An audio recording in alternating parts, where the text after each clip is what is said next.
Perkenalkan, nama saya Anindin Palamba dari kelas 7U nomor urut absen ketiga. Di video kali ini saya akan mempresentasikan tentang perlawanan para pejuang terhadap penjajah Belanda yang terjadi di Pulau Jawa, atau bisa disebut dengan Perang Diponegoro.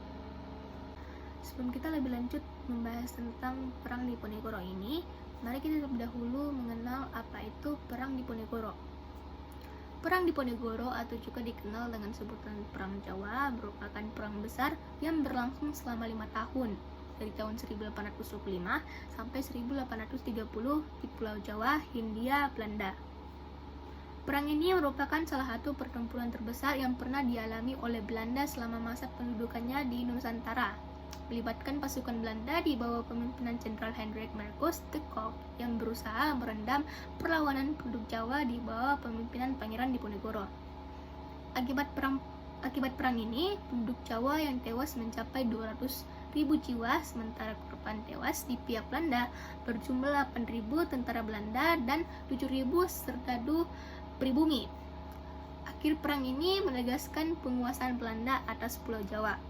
Berkebalikan dari perang yang dipimpin oleh Raden Ronggo sekitar 15 tahun yang lalu, pasukan Jawa juga menempatkan masyarakat Tionghoa di tanah Jawa sebagai target penyerangan. Namun meskipun Pangeran Diponegoro secara tegas melarang pasukannya untuk bersekutu dengan masyarakat Tionghoa, sebagian pasukan Jawa yang berada di pesisir utara di sekitar Rembang dan Lasem menerima bantuan dari penduduk Tionghoa setempat yang rata-rata beragama Islam. Sekarang kita masuk ke dalam pembahasan jalan peperangan dari Perang Diponegoro ini. Serangan-serangan besar rakyat pribumi selalu dilaksanakan pada bulan-bulan penghujan. Bila musim penghujan tiba, gubernur Belanda akan melakukan usaha-usaha untuk gencatan senjata dan berunding. Karena hujan tropis yang sangat deras, membuat gerakan pasukan mereka terhambat. Penyakit malaria, disenteri dan sebagainya merupakan musuh yang tak tampak. Melemahkan moral dan kondisi fisik, bahkan merenggut nyawa pasukan mereka. Ketika gencatan senjata terjadi, Belanda akan mengonsolidasikan pasukan dan menyebarkan mata-mata, dan provokator mereka bergerak di desa dan kota, menghasut, memecah belah, dan bahkan menekan anggota keluarga para pangeran dan pemimpin perjuangan rakyat yang berjuang di bawah komando Pangeran Diponegoro. Namun, pejuang pribumi tersebut tidak gentar dan tetap berjuang melawan Belanda. Selain sosok Pangeran Diponegoro, di awal perang terdapat seseorang bangsawan pendukung Diponegoro lain yang bernama Pangeran Serang II. Pada bulan Agustus hingga September 1825, dia menyerang posisi pertahanan Belanda di pantai utara. Pada 8 November 1827, adik ipar Diponegoro yang bernama Raden Tumenggung Sosrodilogo ikut memberontak di Bojonegoro menuju pesisir utara di mana ia berhasil merebut Rembang, Lasem, dan Tuban. Sayangnya pada Oktober 1828, Raden Sosrodilogo terpaksa menyerah kepada Belanda setelah ia kehabisan pasukan.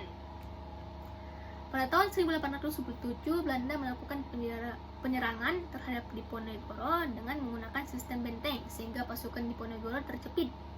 Pada tahun 1829, Kiai Mojo, pemimpin spiritual pemberontakan, ditangkap. Menyusul kemudian Pangeran Mangkubumi dan panglima utamanya Alibasa Sentot Prawiro Dirjo menyerah kepada Belanda. Akhirnya pada tanggal 28 Maret 1838, Jenderal de Kock berhasil menjepit pasukan Diponegoro di Magelang. Di sana, Pangeran Diponegoro menyatakan bersedia menyerahkan diri dengan syarat sisa anggota pasukannya dilepaskan. Oleh karena itu, Pangeran Diponegoro ditangkap dan diasingkan ke Manado, kemudian dipindahkan ke Makassar, hingga wafatnya di Benteng Rotterdam tanggal 8 Januari 1855. Berakhirnya Perang Jawa merupakan akhir perlawanan bangsawan Jawa. Perang Jawa ini banyak memakan korban di pihak pemerintahan Hindia sebanyak 8.000 serdadu berkebangsaan Eropa, 7.000 pribumi, dan 200.000 orang Jawa. Setelah perang berakhir, jumlah penduduk Yogyakarta menyusut separuhnya. Karena bagi sebagian orang keraton Yogyakarta, Diponegoro dianggap pemberontak. Konon keturunan Diponegoro tidak diperbolehkan lagi masuk ke keraton hingga Sri Sultan Hamengkubuwono memberi amnesti bagi keturunan Diponegoro dengan mempertimbangkan memperjuangkan semangat kebangsaannya nih yang dipunyai Diponegoro. Kala itu, kini anak cucu Diponegoro dapat bebas masuk keraton, terutama untuk mengurus sila bagi mereka tanpa rasa takut akan diusir. Sekian untuk presentasi kali ini. Begitulah peristiwa perang Diponegoro yang dipimpin langsung oleh Pangeran Diponegoro. Terima kasih.